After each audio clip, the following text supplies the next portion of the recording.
Se você quer aumentar peitoral, joga peito na segunda, peito e tríceps. Na quarta você joga perna e ombro. E na sexta, costa e bíceps. E faz uns 2 exercícios de peito na sexta também. Percebe a importância de você colocar mesmo que 2 exercícios em dias alternados de treino. Se você é mulher, o que eu sugiro para você? Treinar a perna 3 vezes na semana, segunda, quarta e sexta. E ao final dos treinos de perna, você colocar um pouco de braço. Então, o objetivo de cada um é diferente. Mas a gente está tentando aqui somente dar um norte para quem treina 3 vezes na semana.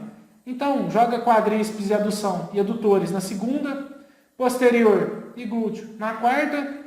E na sexta-feira você pode jogar aí um mesclado, jogando um glúteo também no final. E aí na segunda você pode fazer costa e ombro. Na quarta você faz peito e tríceps. E na sexta você faz um bíceps. E aí joga novamente costa e ombro. Que eu acho que são 2 grupamentos musculares que merecem atenção para você que é mulher.